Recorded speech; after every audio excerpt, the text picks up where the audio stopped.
کہ بھائی اللہ تعالیٰ نے جو ہمیں دین اور مذہب دیا ہے تو مسلمان کا خوشیوں میں پتہ چلتا ہے اور غم میں. تو میں غم کی بس جلدی سے مثال دے دوں کہ جو میت کی رونمائی کی رسمیں ہوتی ہیں, ناک میں روئی ٹھونسی ہوئی ہے اس کے, اور اس کے پھر پبلک آ کے لائن لگا لگا کے دیکھ کے جا رہی ہے, یہ غیر مسلموں کا طریقہ ہے. ہمارے نبی صلی اللہ علیہ وسلم اور صحابہ کرام, اور کمال کی بات ہے عربوں میں اب تک بھی یہ طریقہ رائج نہیں. عرب میں بڑے سے بڑے عالم کا انتقال ہو جائے, بادشاہ کا بھی انتقال ہو جائے نا, آرام سے غسل کفن کر کے تمیز سے کیا کر دیتے ہیں, دفنا دیتے. تو اس کو ہلکا لیا کرو, موت اور زندگی کو, اس کو بڑھائے. میں نے اپنے بارے میں وصیت کی ہوئی ہے, بھائی میں مروں فوراً غسل کفن دفن, جتنی پبلک آ گئی نہیں آئی کوئی بات نہیں.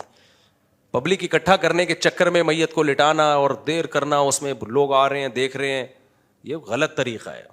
بھائی کوئی پہلی دفعہ کوئی نہیں مرا, کوئی ہمارا مرنا کوئی ایسا نہیں ہوگا کہ عظیم عالم اسلام. دنیا میں لفٹ نہیں کراتے لوگ, جب علماء دنیا سے جاتے ہیں عالم اسلام کا ایک ایسا عظیم نقصان کہ اب اس کی قیامت تک امام مہدی بھی تلافی نہیں کر سکتے. کچھ نہیں ہوا بھائی, لوگ آ رہے ہیں مارکیٹ سے, کیا کر رہے ہیں, پیدا ہی مرنے کے لیے ہوئے ہیں, نکل لیں گے پتلی گلی سے, کسی بھی ٹائم پہ کیا ہوگا, نکل لیں گے. جیسے ہی نکلیں غسل کفن دفن, چلو بھائی دعا پڑھ لی, اللہ تعالیٰ مفتی صاحب کی مغفرت فرمائے. بس یہ دعاؤں کی ضرورت ہے, وہ رو رو کے دعائیں مانگو بھائی. محبت کا تقاضا کیا ہے, طبیعت سے دعائیں مانگو, ساری زندگی مانگو. اس سے پتہ چلے گا. دیکھو ہمارے والد صاحب کا انتقال ہوا, ان کا عشاء کے بعد 9 بجے میرا خیال ہے انتقال ہوا تھا.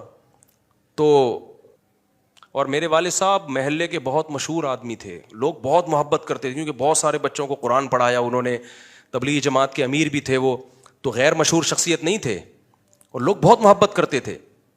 مسجد کے امام صاحب جب ان کی میت کا اعلان کر رہے تھے تو رو رہے تھے. ہم نے بہت کم دیکھا تھا امام صاحب کو کسی کے اعلان پہ روئے ہوں. لیکن ہوا کیا ہے, جب لوگوں کو پتہ چلا نا, جس وقت تک خبر پھیلی تھی, تو لوگ جب آئے تو ہم نے کہا ہم تو جنازہ پڑھ کے دفنا چکے. لوگ حیران ہو رہے تھے کہ یہ تو رات ہمارے ساتھ بیٹھے ہوئے تھے. تو اب کوئی کہے گا یہ مفتی صاحب کو اپنے والد سے محبت نہیں, ان کے بچوں کو اپنے والد سے محبت نہیں. بھائی ہمیں شریعت سے محبت پہلے ہے, ابا سے بعد میں. پھر دعائیں کرتے ہیں, اللہ کا شکر ہے مجھے نہیں یاد پڑتا کبھی دعا کے لیے ہاتھ اٹھائیں اور اپنے والدین کے لیے دعا نہ مانگی ہو. ہم نے کوشش کرتے ہیں دل سے ان کے لیے زندگی بھر. وہ محبت کا اس سے پتہ چلتا ہے, شو بازیوں سے محبت کا پتہ, ناٹک اور جو ڈرامے چل رہے ہیں آج کل, ہا ہو یہ یوں عجیب تماشے چل رہے ہیں, پھر وہ دیگوں پہ دیگیں. کل کسی نے ٹک ٹاک پہ ایک بڑی بہترین ویڈیو بھیجی میت کی دیگ پہ نا, کہ اس کا بھائی مر گیا اور بریانی کھا رہا ہے اور رو رہا ہے. بریانی بڑی مزے کی تھی, سمجھ میں نہیں آ رہا اس کو کہ روؤں کہ میں ہنسوں. تو میں نے وہ بہت پھیلائی لوگوں کو, میں نے کہا یار بالکل صحیح نقشہ کھینچا ہے. دیگوں پہ دیگے, ڈھکن کی کیسی آوازیں آ رہی ہوتی ہیں. ایک جگہ ہم نے دیکھا میت ہوئی ہے, وہ انتقال ہو گیا, ان کا رو رہے ہیں.